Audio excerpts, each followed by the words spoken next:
adjust the volume.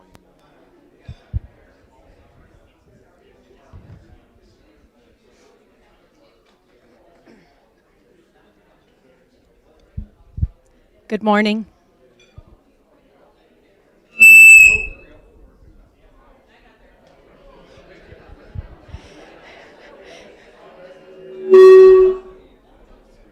I think Bill always wants me to start, so I'm always the one that looks like the idiot with the microphone.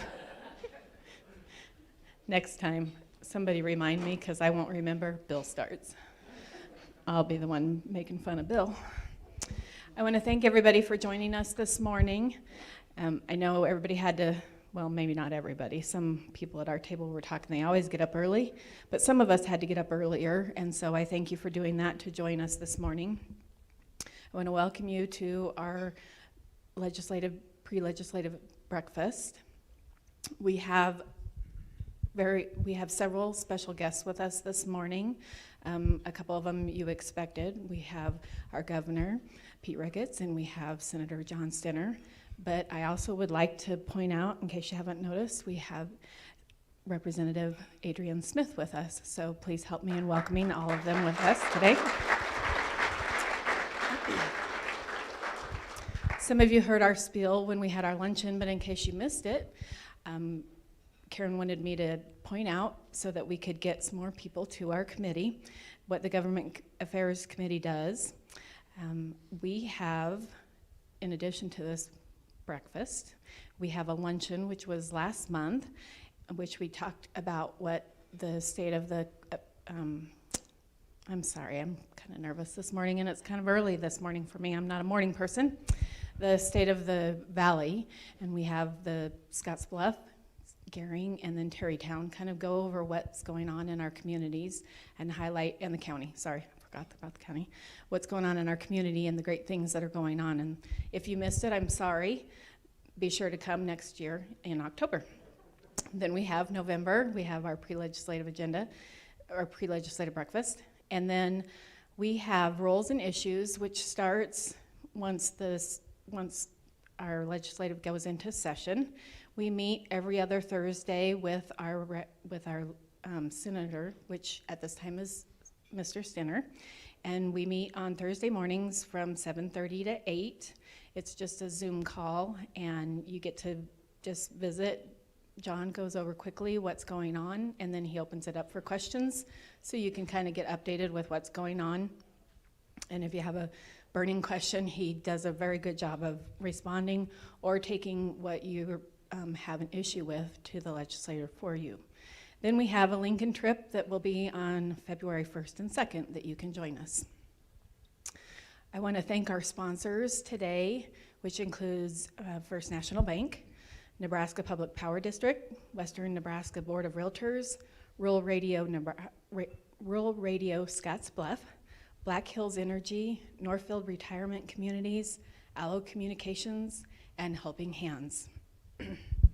At this time, I'm going to turn it over to Senator John Stinner, who I don't think needs any introduction. I think everybody in this room knows Mr. Stinner. We're very lucky to have somebody from our area representing us. He's done a great job, and we're very fortunate that he represents us on the Appropriations Committee as well. So with that, I will turn it over to Mr. Stinner.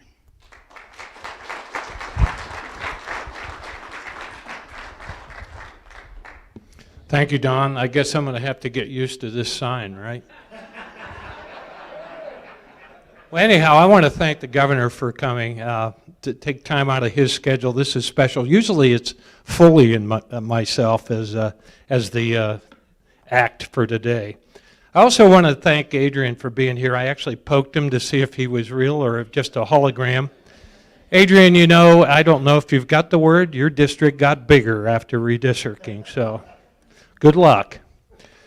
Karen, thank you for everything that you do for the Chamber. I want to thank the Chamber for this breakfast.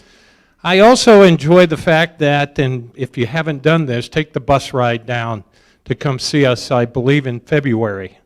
It's always a fun event for me to see people that are actually real people from home instead of being kind of in that legislative lobbyist cocoon that I'm in. So If you have that chance, I think it's a worthwhile trip. I also want to thank the constituents for their support. This is probably this is our last lap, Governor, so we got to behave ourselves or at least have some fun anyhow. Just looking back, I guess, over the past 7 years, and even before I took over, I had no idea what to expect out of, and didn't know the process, what to expect as I went down to the legislature, but I knew that there was a couple priorities that we wanted to address, certainly for Scottsbluff County, for western Nebraska. First one was the Heartland Expressway. The Heartland Expressway obviously is an artery between Canada and Mexico. And it was a very important project. It was started, I think, in the 1980s. There was a lot of people that were involved in it for 20, 30 years at that time. I got pretty lucky because the transportation chairman decided to make that a priority, the expressway a priority. So we went to work on that.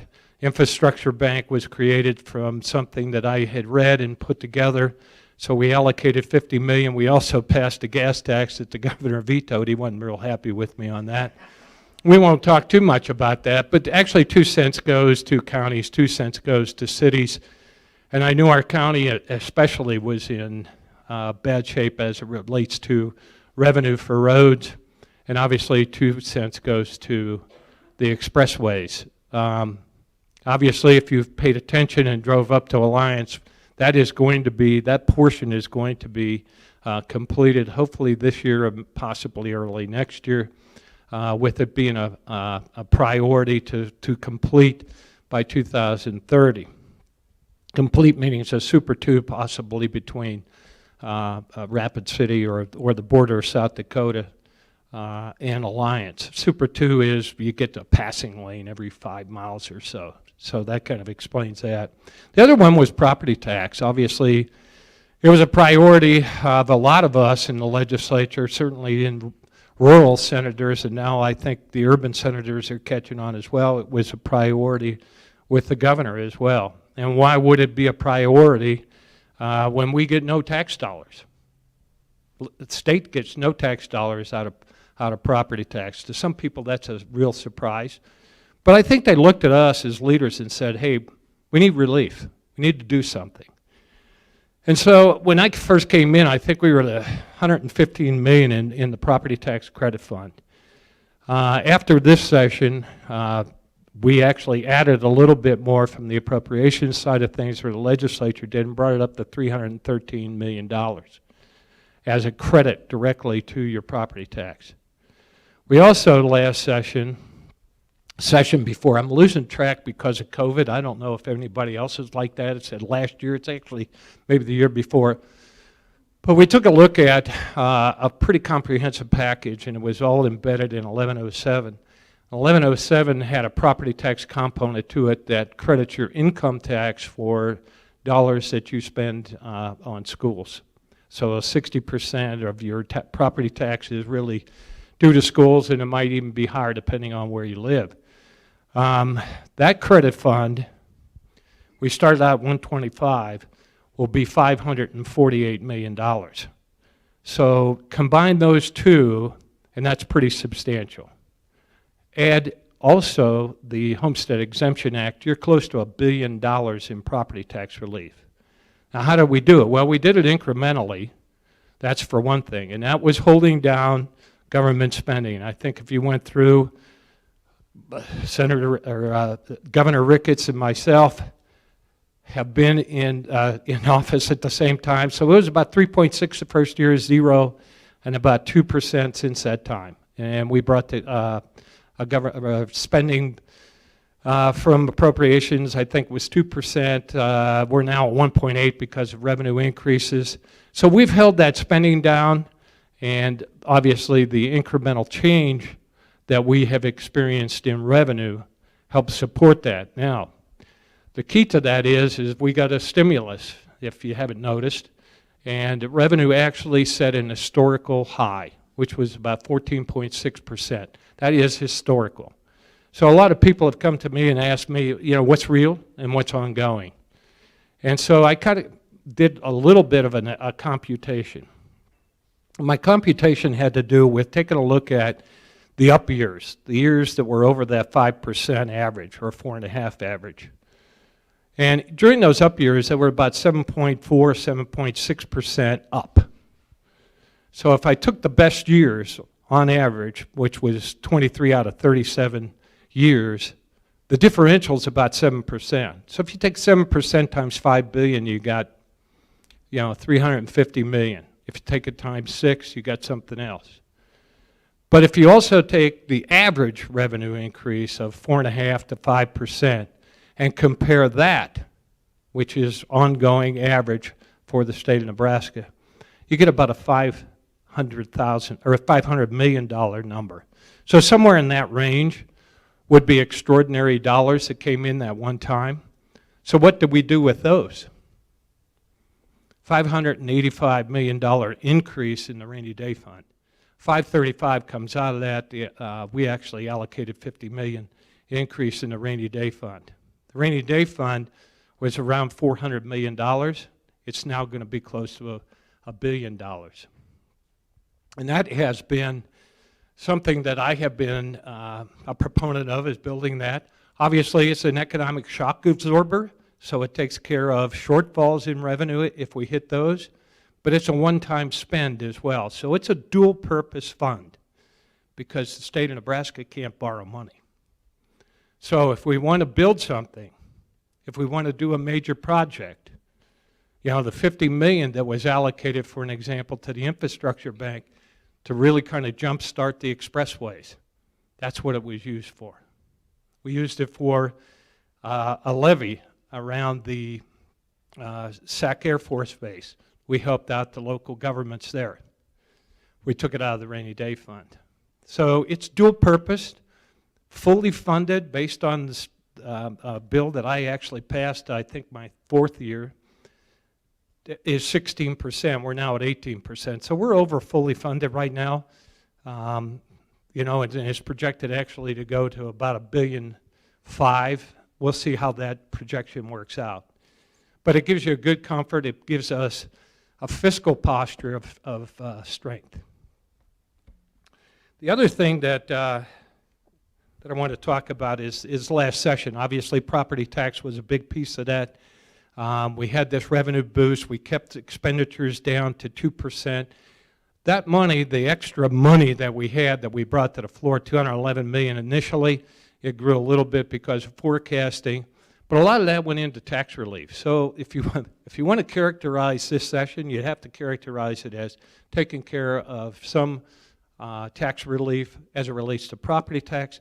But we also took a look at how competitive we are as a state. So we actually, as a legislature, said, okay, we're going to exempt military pay, retirement pay. Why would we do that? Look at Iowa, Missouri, Kansas. You got Wyoming and South Dakota that don't have an income tax. Where are we losing our retirees to? Those states. So this was kind of a workforce initiative. Now they have no excuse, and they are very qualified, very, very good individuals that we want to maintain in our state. So that was one piece of the legislation. The other one was Social Security tax. We have a lot of people, there's a lot of states that exempt Social Security completely. We started the process. We felt uncomfortable taking a $140 million chunk right away, so we're going to step it down over a 5-year period of time and get halfway to the wall. It'll be about a $70 million, maybe $80 million hit by the time we get there. But again, we want to retain who we have today, make our state more competitive.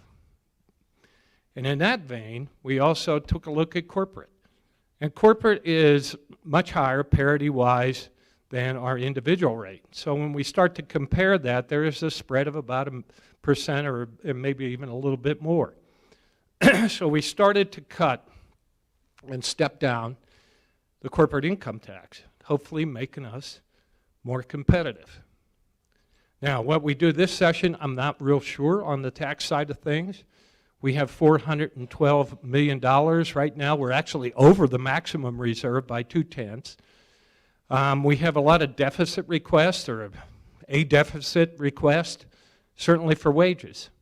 And I did green light the governor as it relates to negotiating with the employees, the NAP, NAPE, new contract. We were experiencing extreme vacancies. We have to run our hospitals. We have to run HHS. We have to provide services. So there had to be an adjustment in salaries. And obviously, if you followed the corrections and you followed me talking about corrections, that had to be addressed either now or certainly later. But we were losing people. We couldn't attract people. So the governor negotiated with the, I believe it's the Fraternal Order of Police, is it not? Yep. That is the union contract. Interestingly, I got a call, I think, 2 weeks ago. They had 67 applicants right now for just Lincoln. So obviously it's attracted attention. It's something we have to do. If you followed it, we're in 4 lockdowns right now. That means that people are working 12-hour days, the prisoners are locked down, can only take showers every 3 days, those types of things. That's not a world you want to be in, either from an inmate side or from a guard side. So we're trying to address those things. I think we're taking a step, but I think it also tells us that inflation is going to impact our budget process. You know, we've kind of walked through a 2% environment. In fact, if you take a look at wages over a 60, 70, 80-year period of time, you'll find out that the average is about 3.5. We've been running at 2 since 2000 to 2020. So inflation's there. It's a real deal. It might be a one-time adjustment. This looks like this adjustment's going to be in the 70 to 80 million category. We'll see how those numbers actually work. We may have some vacancy savings. We may have some COVID money. We may have some ARP money. We can use those types of things to soften that blow. But that is an actual increase in base. And we talk increase in base, that's ongoing. Other things that we got to address, obviously, with that is DD. And I think the DD contract is actually tied to the NAPE contract. So in order to get some kind of gauge on that, you got to, for every % increase in the NAPE contract, it's about $1.6 million. So if it's a 30% increase is what I believe that I saw as an average, 30 times 1.6 million is a pretty big number. So I've got to get a better feel for that. I'm not necessarily advertising that. I'm footnoting that. I don't know where we're going to be. But other providers are going to come to us. Nursing homes certainly have looked at where they're at. We might be able to use some ARPA funds. And just talking about this session, ARPA is going to be the big,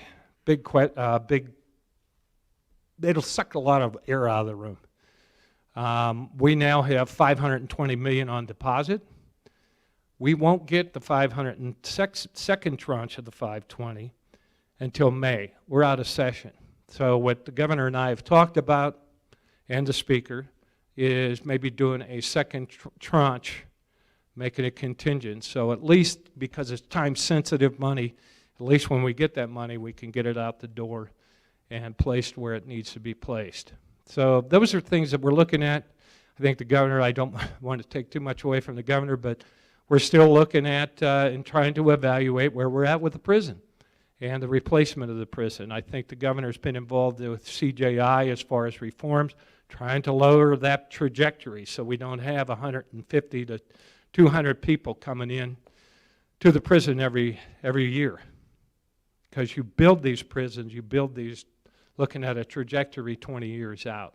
So if we're at 100 times 20, that's a lot of folks. So it's something we have to address.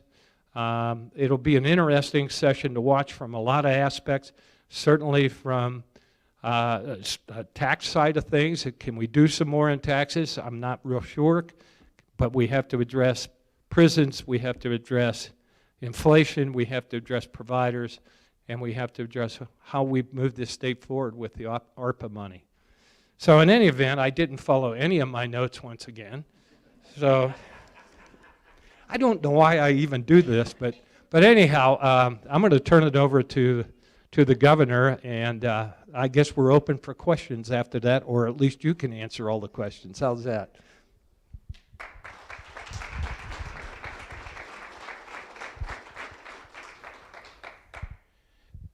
Thank you, Senator Stinner.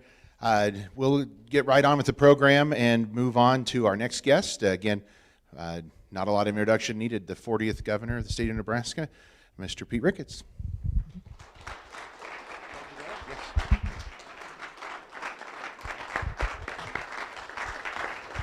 Good morning. Thank you.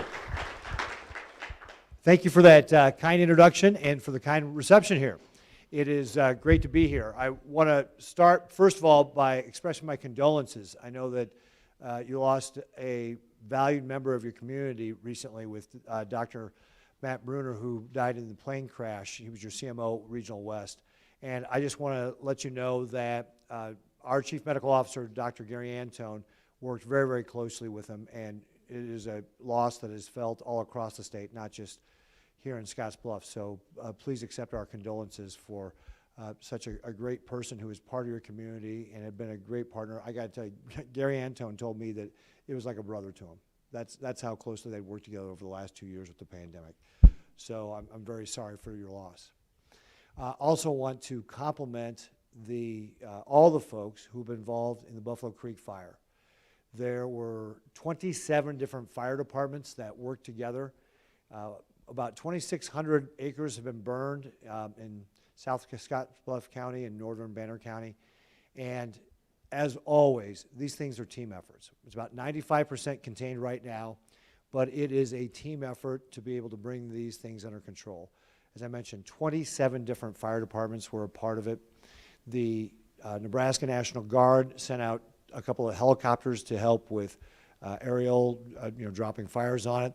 The Nebraska State Patrol, for the first time, actually this is the first time we've done this, came out with drones to be able to help pinpoint where those fire retardants should be dropped on specific hotspots. We had help from Wyoming. They provided a couple of seat planes, which are, again, the planes that drop the fire retardant. Or sorry, Colorado provided the seat planes. Wyoming provided a strike team. So we got help from other states to be able to combat the fire. The State Fire Marshal's office was out, the Forestry Department. Game and Parks worked because deer season started. Game and Parks was out there working to be able to make sure that there weren't any hunters who were going to be in danger.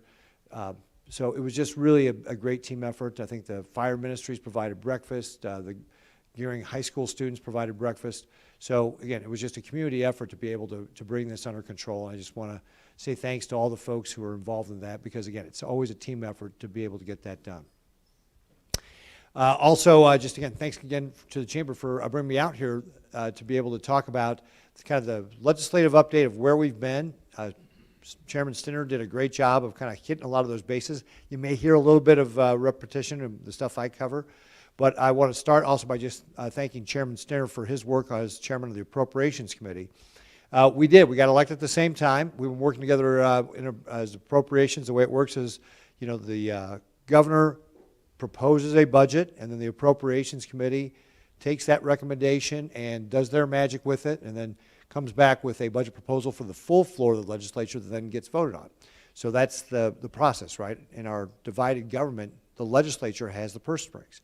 And that's what Chairman Stinner has done with, in his role, is serving as the chairman of that Appropriations Committee to be able to pull that process together and get that all done. And that's part of the reason why we have been able to control our spending and keeping it down. And that's a big deal. So thank you very much, Chairman Stinner. I really appreciate working with you over the last 2 years. So we've taken that approach that we really want to continue running government like a business here in Nebraska. And we have seen that despite the pandemic, things are going pretty well here in Nebraska. In fact, I think one of the reasons things are going well is because of our response to the pandemic. We didn't really ever shut down here in Nebraska like some states did. We tried to take a balanced approach of how we responded to this pandemic. And of course, COVID-19 is still with us. And frankly, folks, it's going to be with us forever. It is never going away. It's like the flu. In fact, it's kind of like a flu virus, right? The shot for COVID-19 is more like a flu vaccine rather than a vaccine you get for polio, right? We get a polio vaccine, we're kind of immune to it. But we know we get flu shots every year, right? And it's the same thing with this virus, that it's going to be with us from now on. Now, I encourage you to get the vaccine because that's one of the best things you can do to build up antibodies to help fight it off. But it doesn't make you immune, and it is something that we're going to continue to deal with as we go forward. But because we've taken that approach here in Nebraska of being balanced, it's really set us up for recovering from this much faster than other states. In fact, last week we were able to announce that Nebraska has the lowest unemployment rate, not only in state history, but in our nation's history, at 1.9%. And along with that low unemployment rate, we have the highest employment per population ratio. Just kind of gets back to everything we know about Nebraskans, right? Nebraskans love to work, so they're out there working. So we've got that great resource, our people, that's working for us. We also can see that because people are going back to work, Nebraska, and we've got a low unemployment rate, we have, according to Wallet Hub, the second best state in the nation to be able to find a job. We've got the second best state for children's economic well-being. And folks, those things all go together. People working, people being able to get jobs, children taken care of. We're an agricultural state. We have the third highest agri-seeds of any state in the nation. We have the fourth most economic development projects per capita of any state in the nation. And we've got the fifth most diverse economy. All those things go together to show that Nebraska is a very strong position. And of course, getting back to the agriculture, we can see that nationally, and we can't break this down by state, but nationally, the United States has exported more corn in the first 9 months of this year than in all of 2019 and 2020 combined. And specifically for the state of Nebraska, through the first 9 months of this year, we've exported $1.27 billion in beef. And that is more than any other time in our state's history for the first 9 months of this year. So our exports are growing. And that's good for agriculture. So we see we've got low unemployment rate. Agriculture is doing really well here in our state. And that's a good thing. And then we want to continue to grow our state. And that gets back to, and I know of course, the pandemic, we haven't been talking a lot about how we go about doing this, but it gets back to the 4 pillars that we've been focused on to grow our state. And the first gets back to that challenge and opportunity of a low unemployment rate. And that's continuing to develop our people. We've got a low unemployment rate, and that's great because it's a great time to get a job. But it also is a challenge for our employers, trying to find the people they need to be able to grow. And what we have to do here in Nebraska is work on developing our people to fill those jobs. Now, over the course of the last 7 years, what we've done is worked on creating a talent pipeline at the state of Nebraska. It started in 2015 when we created with the legislature the Developing Youth Talent Initiative. Now, this is a grant program that encourages private sector businesses to work with school districts starting in 7th and 8th grade so that young people can get some exposure to the types of high demand careers that we have in our field, specifically things like manufacturing or IT. So I'll give you a couple of examples. Aulick Industries here in Scottsbluff has been able to get one of those grants in 2017, and they worked with Bluffs Middle School to create a program around industrial manufacturing technicians, or industrial manufacturing, that way. And then VistaBeam in 2019 got one and worked with Gehring Middle School to create a program where they invested money in technology. It was computer equipment and then buying some new software. So getting 7th and 8th graders, either with Aulick Industries, it was around kind of industrial manufacturing. With VistaBeam, it was around technology, getting young people exposed to those types of careers. And then the idea is that once they see those in 7th and 8th grade, they pursue that into a career academy. And we can see it works because we ask those schools to measure that. And generally what we see is kids generally, when they're thinking about, like, say, careers in manufacturing, maybe 38, 39% are interested in it. After they get exposed to it, they're like, oh, that's a good idea, 75%. And the idea is then they follow that into a career academy and get some more hands-on learning. Scottsbluff, for example, when they redid their school, created the opportunities for those kids. In fact, every student going to Scottsbluff High School goes through a career academy. I think, in fact, they have to go through 2 different career tracks to get some of that hands-on experience. And that also presents the opportunity then to work with your local community college, like Western Nebraska Community College, to get some post-secondary education credit so that they can get a leg up on that post-secondary degree. Now, another thing that we offer is registered apprenticeships. Now, we do this, we have a youth registered apprenticeship, and again, we see that being employed here. Aulick Industries is actually doing that with Scottsbluff High School, again, around those industrial technicians. In Gehring, the Gehring High School, they've got Precision Manufacturing is working with Western Nebraska Community College to create a registered apprenticeship program. It's a program that's actually sponsored through the state of Nebraska, our Department of Labor, and the U.S. Department of Labor. And the idea is you get to earn while you learn. You start getting that experience, that hands-on experience. You get the certificates, you can get paid to do it. So we have those programs going on, and then actually what we see of our overall apprenticeship programs, we've increased those. Despite the pandemic, those increased 14% in 2020. We added on 1,511 new apprenticeships in 2020.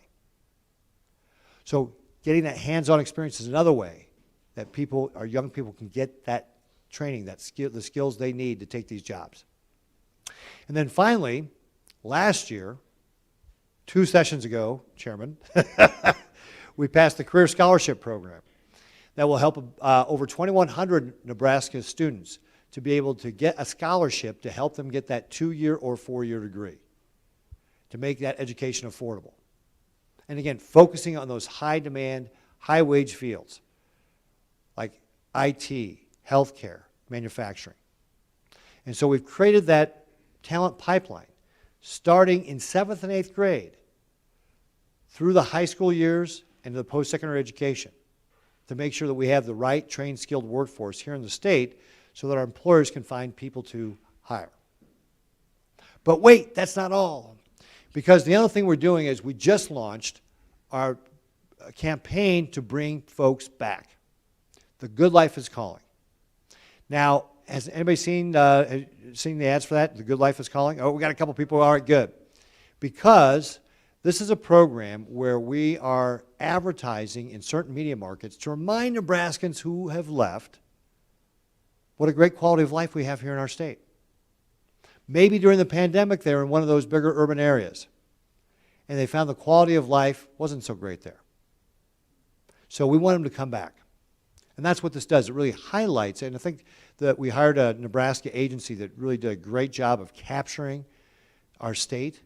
And we're running these ads in places like Denver, Chicago, Minneapolis, Kansas City, also in Austin, Texas, and in Silicon Valley, to say, hey, we got a great place here. The Good Life is Calling. Come back home. And not only do we hope to get Nebraskans who have maybe moved away, but we're also hoping there's future Nebraskans we don't know yet. They're going to see that and say, you know what? I really didn't like the quality of life here in Denver. I do want to get someplace where it's going to be better and move across the border here to Nebraska. So we're going to be looking to attract people to come to our state as well through that Good Life is Calling campaign. So we got a couple of different ways we're trying to address developing our workforce and addressing those needs for our employers to be able to get the people they need.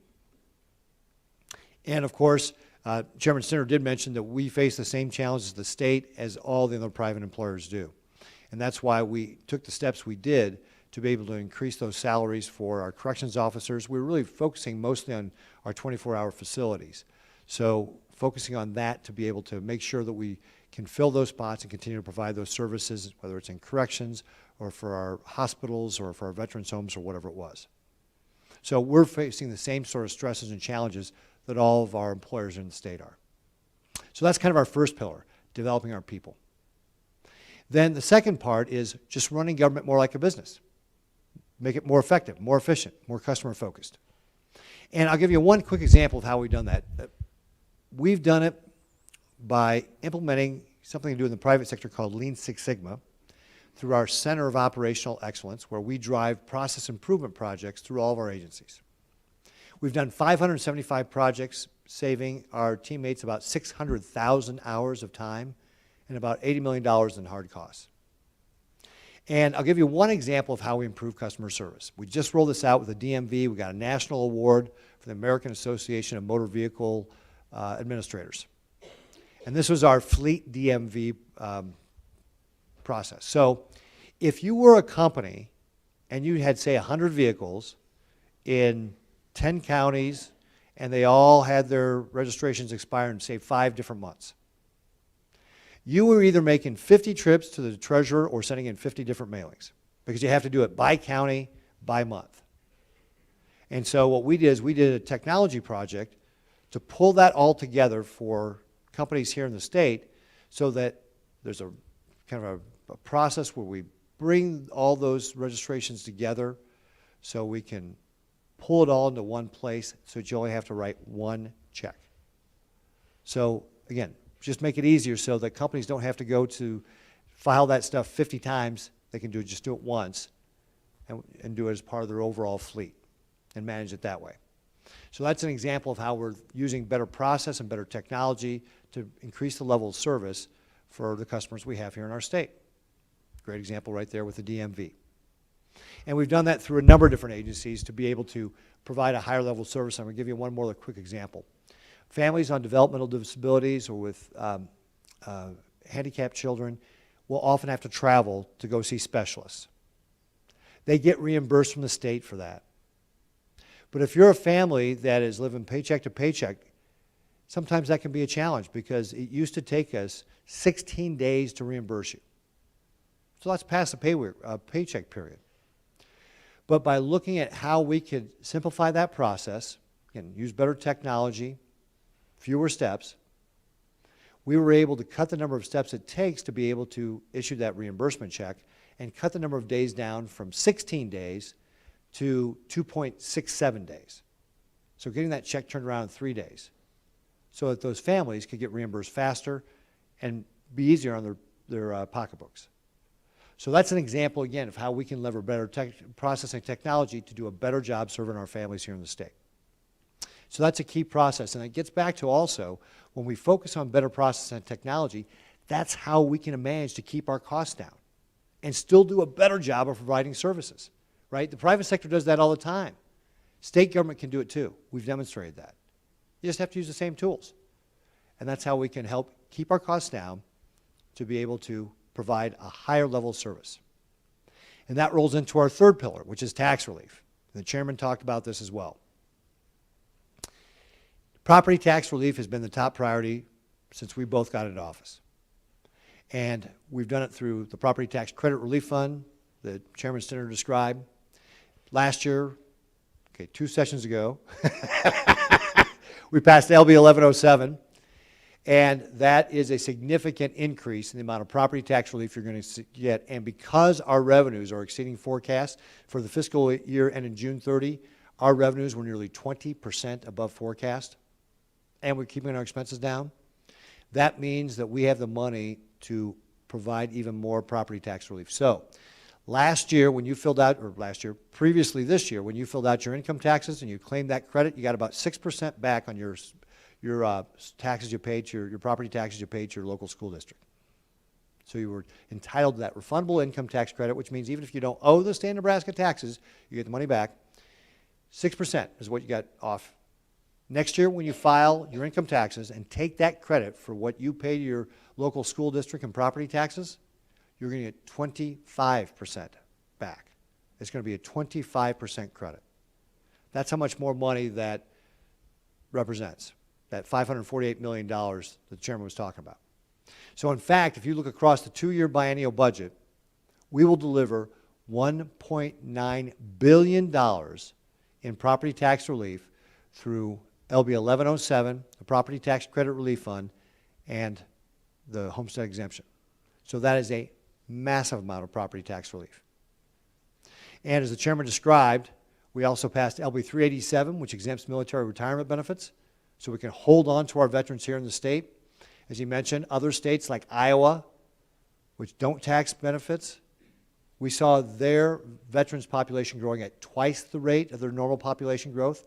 Here in Nebraska, our veterans population was growing at half the rate of our normal population growth. We were losing our veterans. And folks, when we talk about workforce development, that is a workforce that is already developed. They can retire as young as age 38 from the military and have a whole second career. And we were losing those folks. We want to hold on to them. Our veterans continue to contribute even after they leave the military. We want them here in our communities. And so LB 387 will help us do that. He also mentioned the Social Security, starting to take that Social Security taxes down. We're one of 8 states that tax Social Security benefits. We're going to be working our way down. And then we also removed the taxes on water, residential water. So every homeowner is going to benefit out of that one. We didn't tax bottled water. We didn't think it was right to tax residential water. We provided additional tax relief for agriculture and the ethanol industry. So we had, and then we passed the Truth in Taxation Law, so that when any of your local governments are increasing their taxes by more than 2%, they got to send you a postcard to let you know, whether it's because your valuations went up or because their levy went up. If your taxes go up, they got to let you know. So those are some of the things we did in this past session around tax relief. And so the chairman's characterization of this last session, or at least these last 2 sessions being about tax relief, is absolutely accurate. We've been working to provide tax relief. That makes us more competitive. That's what allows us to hold on to folks. So if we're looking at, hey, we're short people here in the state, well, let's not drive them out. Let's hold on to our veterans. Let's get people to move here. Let's be competitive. That's how we grow our state. And then the final pillar of our strategy for growing Nebraska has to do with international trade. I mentioned how our trade in things like beef and corn were up significantly this year. What we have to do is we have to go out and sell our state, and frankly, it's been tough with the pandemic because we haven't been able to do a lot of traveling. But I was just in Germany this month. So I went to Germany to visit with companies that are thinking about expanding the United States and convincing them to expand here in Nebraska. I was in Germany in 2019 too, right? It was actually almost 2 years ago to the day. We were in Germany talking to companies about how they can do business, more business in Nebraska. We also open up doors for Nebraska companies to do business in those other countries. So for example, Lindsay was with us in Germany in 2019. They were able to establish relationships with the German government where we were able to open the door for them, and they sold their road zippers, some of their highway construction equipment, to the German government. So we, the state, were able to open up that door. Lindsay was able to walk through it and sell some of their equipment. When we were in Vietnam in 2019, we were able to make connections there, and then we had a delegation of Vietnamese come to Nebraska in March of 2020, right before everything shut down, and sign a letter of agreement to buy $3 billion worth of agricultural goods. So that's how it works. You go establish relationships, and people do business with you. That's what international trade is really about. That's what trade missions are really about. So if 95% of the world's consumers lie outside our borders, we got to go out and get them. And that means that as this pandemic starts to calm down, we've got to get out there more. And that's what my team is already doing, and we'll have more trade missions online for next year. So you pull all that together, and that's kind of our 4 pillars for how we continue to grow our state. And as we look forward to the next legislative session, we'll be continuing to look for ways that we can provide tax relief as our revenues continue to be strong. We also need to think about how we can control expenses, specifically when it comes to property taxes. So one of the things we've seen in the past is as the state has done more property tax relief, local governments have just continued to spend, and that kind of takes away the impact of the state property tax relief. As Chairman Stinner said, we the state, we don't collect any property taxes. That's all your local government. City, county, school boards, right? NRDs. Those are the people that collect your property taxes. The state has been able to live within our means to keep our expenses down. Those local entities have to do the same. Tom Breezy has a bill, LB 408, that didn't get enough votes to advance, but that would cap how much your taxes from local entities can go up to just 3% a year. Again, we've been living with that. I think it's fair to ask local government to do the same thing. But only when we get control of the expenses at the local level will you actually see long-term property tax relief? Because that's what, if we just continue to spend at the local level, you're not going to see it. Property taxes will continue to go up. And that's been our experience over the last several decades as the state has put more money into things like education to be able to provide property tax relief, but without slowing down the growth of the spending, doesn't help. So that's one of the things we're going to take a look at in the next legislative session.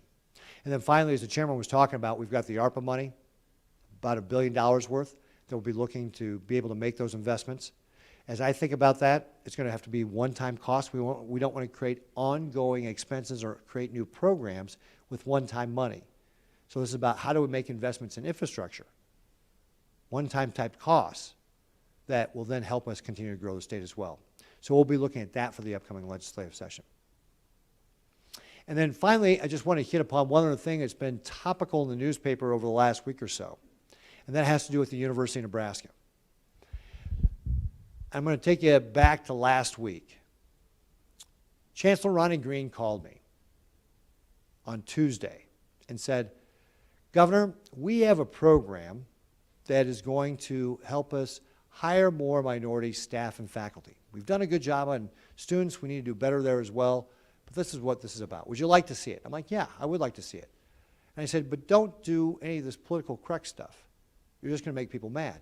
We at the state of Nebraska have focused on engaging more minorities as well. We think that's a good thing.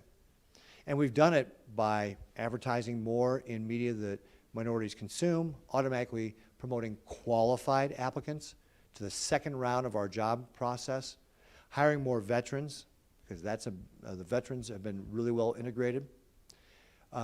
Those are the types of things that allow the state of Nebraska to go from about 7.3% of our workforce being minority to 12.1%, like a 66% increase.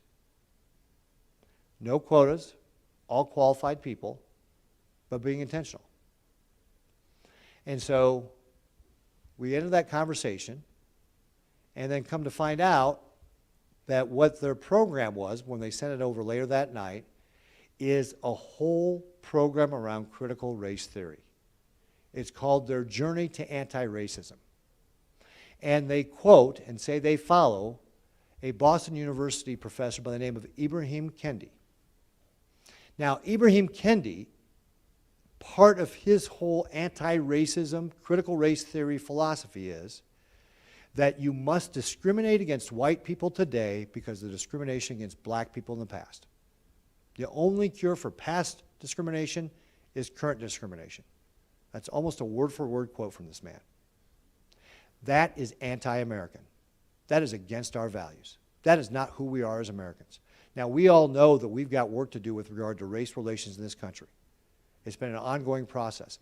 Ibrahim Kendi's philosophy of critical race theory betrays the civil rights movement. It betrays Martin Luther King Jr., who wanted his children to be judged on the content of their character, not the color of their skin. Ibrahim Kendi is pushing judging people on the content, or not on the content of their character, but on the color of their skin. He wants to judge you based upon the color of your skin. And what he wants is not equal opportunity, but equal outcomes. Folks, that's Marxism. That's communism, right? We try to have equal outcomes. By the way, we've tried that for 100 years in other countries. It doesn't work. So what they have done is they've said, hey, we see disparate outcomes in minorities, and that's because the system is structurally racist. That's their philosophy. And what the University of Nebraska has done by adopting this has said, the University of Nebraska is structurally racist. And we are going to focus on making outcomes equal, which means we're going to have to discriminate against people. And the document is crazy. They talk about how the university has this whole philosophy of whiteness, and that things white people do is actually accurate and better than what other people do. And I'm like, where are they getting this from? What can they point to say that exactly? Now, when we find examples of racism, yes, we need to stamp those out and address them. Specific examples.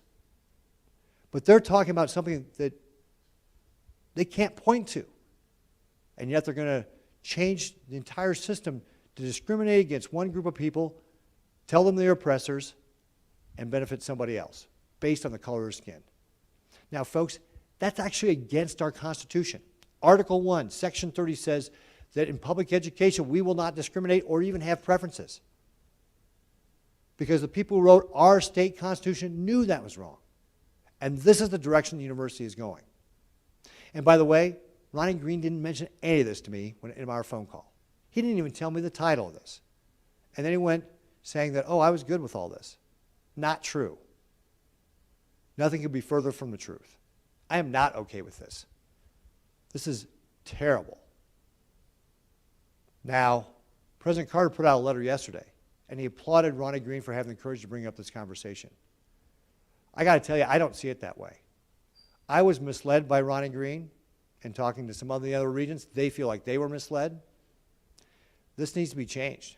This is not right. This is not who we are. This is not what we represent as Americans and Nebraskans. And I am mad. So I'm going to continue to talk about this, and we'll see what the university does to respond. President Carter said he's going to make changes. We'll see what those changes are. But this is something that every Nebraskan should be paying attention to. Because when you see a lot of the mainstream media, they talk about, well, critical race theory, that's just a dog whistle. No, it's not. This is real. They are trying to implement it at the University of Nebraska right now. This document proves it. We need them to make changes. So that's a lot of what we got going on at the state. There's a lot that we can be really proud of. We've got a lot of great growth. We see our tax revenues going up. We see our unemployment's the lowest it's ever been. People can get jobs. Great place to get a job. There's challenges that come with that. Making sure employers can find the people they need. We got to manage the budget. But we also have other challenges as well. Like what's going on with the university, and we didn't even get into all the crazy coming out of Washington, D.C. No offense, Congressman Smith. I know it's not you. It's the administration. All the things they're doing around waters of the U.S., the vaccine mandates, all that sort of crazy stuff. So if you want to, I didn't want to take up too much time. We'll leave some time for questions and answers. We can get into more of that if you want to start talking about kind of where the state of Nebraska is and fighting against these things like the vaccine mandates. We can get into more of the details there if you want with regard to that. But again, thank you very much for giving me the opportunity to be here this morning to talk about some of the things we've been able to accomplish at the state. Again, I want to thank Chairman Stinner for his great work as chairman of the Appropriations Committee and the great partnership we've had over the last several years and being able to work together on the budgets for the people of Nebraska. And I think really crafting something that has done a great job for the state as far as controlling our expenses to allow this tax relief and still do a great job providing the services. So thank you all again. Everybody have a great rest of your week, a very happy Thanksgiving, and God bless. Thanks, Joe. Appreciate it. So we have about 15 minutes left here with the governor and the senator. If anyone has questions, the floor is open. Don't be shy. Yes. Hi, Given Ricketts, Kelly Vance, University of Nebraska Center, College of Nursing. As a local pediatric nurse practitioner, one of the challenges that I have in our area is that my kids who have the state Medicaid program with one of the programs can't travel to Denver for care. They have to travel all the way back to Omaha to go to the Children's Hospital. This creates a lot of hardship, especially for the children that I see who are in minority groups for the federally qualified health center here in Gary. So my question to you is this. Is there any way that we can look at our state Medicaid programs to really make an exception for those children who do live in the panhandle that really could use the benefit of traveling to Denver Children's as opposed to going back to Omaha? I know that we want to keep the money in the state, and I agree with that, but these children and these families do not have the expenditures and the ability financially, or they don't have the transportation to be able to do that. The second piece to that is there a way that our Children's Hospital in Omaha could actually bring people out here to service our children who have special needs such as cardiology and gastroenterology and developmental disabilities? Great, yeah, so thanks very much for the question. So a couple, one was, just to summarize, one was about our families on Medicaid here, say in Scottsbluff, especially the pediatric kids who want to access those services, can't go to Denver right now because they have to use Nebraska-based hospitals to get reimbursed. Can we make a change to be able to allow that? And actually, Chairman Stinner, I don't know off the top of my head what we would have to do that. HHS would have to apply for a waiver to be able to allow that. So that's one of the things we can take away to take a look at that. And the second question was, can Omaha Children's Hospital come to Scottsbluff?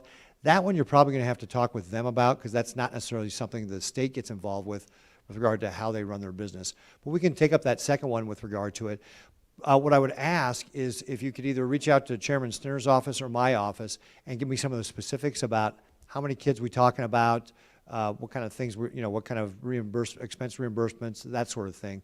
So that would help us get a better idea of what it is. But I'll follow up with Danette Smith, who's our CEO for the Department of Health and Human Services, and ask her to start looking into it. Yep, no problem. More questions? Other questions? Come on, you got the governor here. I know you can get on the Zoom call with Senator Stinner here all the time, but yeah, come on. Yeah. Oh. So the question was, what is my thoughts about eliminating the State Board of Education and having the commissioner appointed by the governor? Well, first of all, just to be clear, that would be a constitutional change, right? So it's written in the Constitution that the State Board of Education is a separately elected body. And obviously, I've had a lot of differences on them with regard to their sex education standards, which they do not have to do.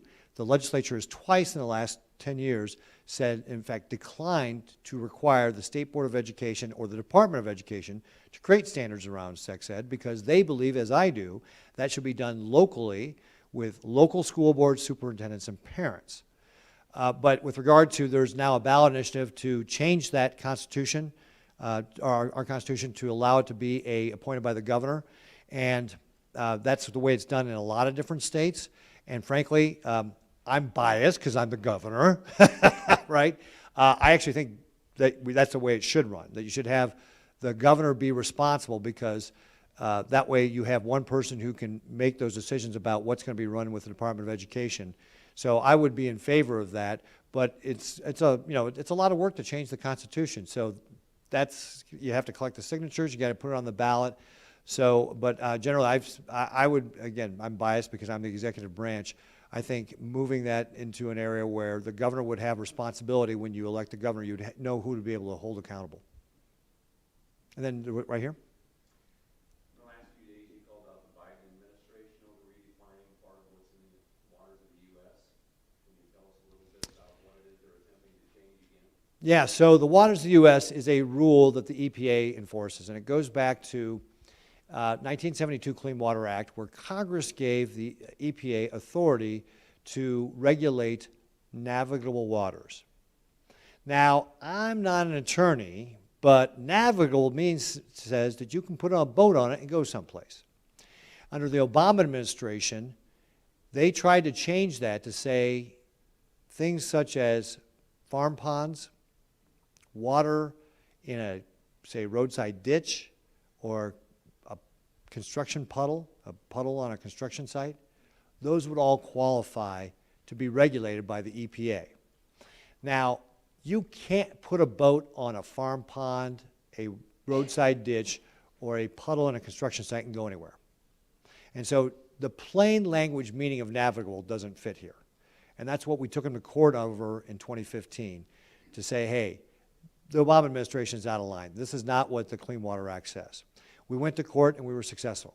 We got that enjoined. Then the Trump administration came in, they rewrote the rules so they were not trying to, I mean, it's basically a big power grab is what it is. It's about the EPA trying to grab more authority to regulate things that properly belong to the state. And so we went to court, we got it stopped. The Trump administration rewrote the rule and to comply with the Clean Water Act so they weren't breaking the law. Well, now the Biden administration is going back to that same unlawful definition. They're trying to rewrite it to get around the court ruling that we got when we took the Obama administration to court, but the outcome is intended to be the same. A huge expansion of federal power to allow the EPA to start regulating bodies of water they were not regulating before, and that is going to create huge problems for our farmers, our ranchers. You'd have to get a permit to make changes to your own land. If you had a washout from a flood, you'd have to go get a permit to be able to fix that. It is a huge expansion of federal power. And so once again, we will be dusting off our armor and going back to court to take the Biden administration to court on this. And, we're going to have to fight it out in court once again. And, you would think they would learn the last time they got beat, but we're going to just go back to court. And again, the Clean Water Act is very clear about what this is all means. So we're going to have to fight the Biden administration on this. Yeah. Governor Ricketts, Dustin Reef, City Manager, Scottsbluff. So, I didn't want to bring up the vaccine mandate, but it's a pretty relevant thing in the realm of city management. It's one of those things that's come up here in the last week related to any facilities that are receiving CMS or qualified CMS facilities.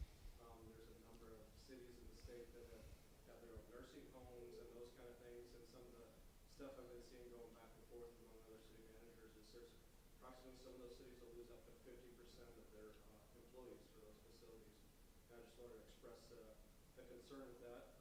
We have a full-time fire department and potentially could lose up to 25% of our fire department as well, based on those mandates. Sure. So a couple things. There's a couple different things with regard. There's 3 different lawsuits we got going right now with regard to vaccine mandates. The first is on the federal contractors. That one seems to be moving very slowly with the magistrate down in Missouri, and I'm not sure why. But the idea is the federal government does not have the authority to make federal contractors have a vaccine mandate. I'm going to set that one to the side because that one seems to be moving slowly. The second one is around OSHA and trying to make employers of 100 people or more have a vaccine. You have to have a vaccine, or I believe there's a test out of it as well. The testing out, I was talking to one company who estimated they had 250 people who had to get tested weekly. It would cost them $1 million a year. So that's a huge burden on businesses, money that would not go into payroll or investments and so forth.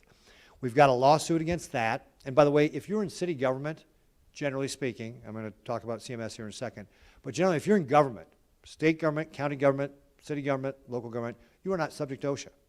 They don't cover you. So you don't have to pay attention to that. Now, get your own attorney. Like, I'm not an attorney. We already covered that, right? So get an attorney, to your own city attorney or whatever, to talk to you about like how OSHA does not apply to you. But at the state government, for example, we're not planning on following anything from OSHA because they don't regulate us. It doesn't apply. So with regard to the OSHA lawsuit, we've got the Fifth Circuit has already enjoined it. So they've said, hey, given an injunction saying we've got grave constitutional concerns about this. So now the Fifth Circuit only covers Texas, Mississippi, and Louisiana, but it was written very broadly.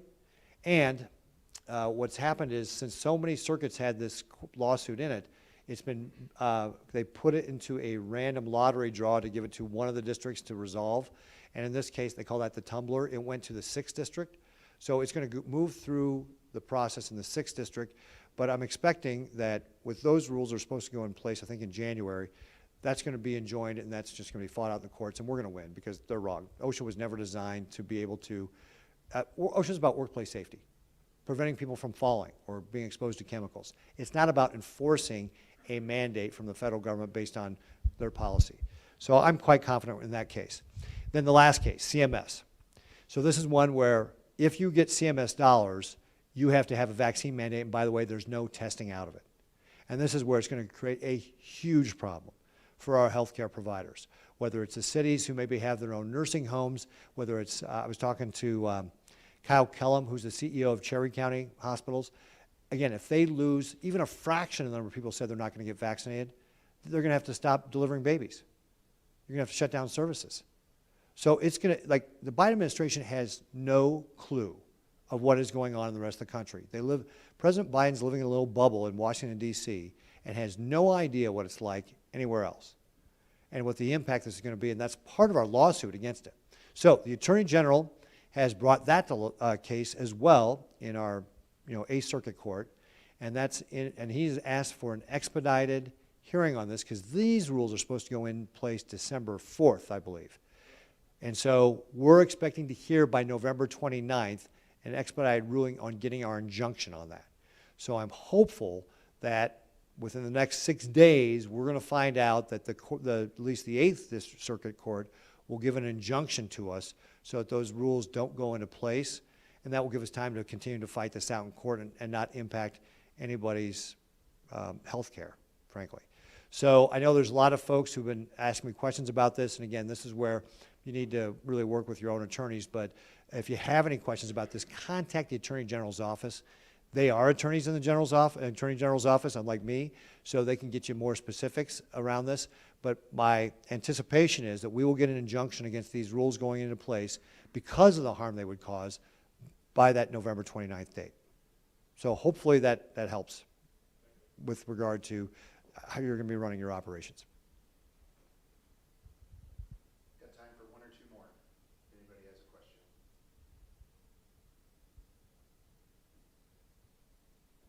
No more questions? We cover everything? Oh, yeah, here we go.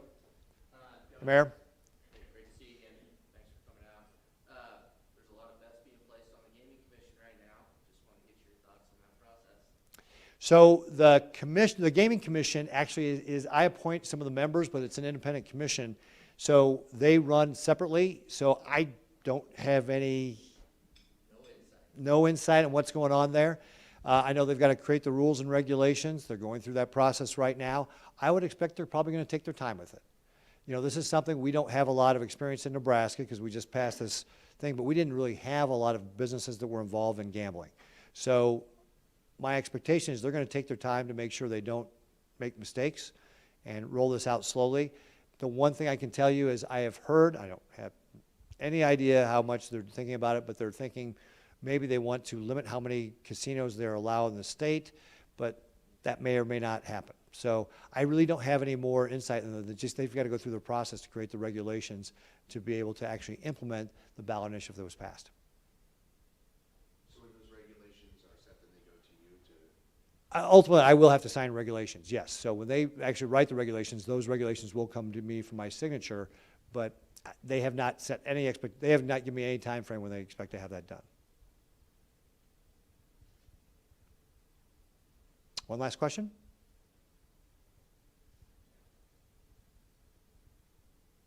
No? All right. Well, everybody, happy Thanksgiving, everybody.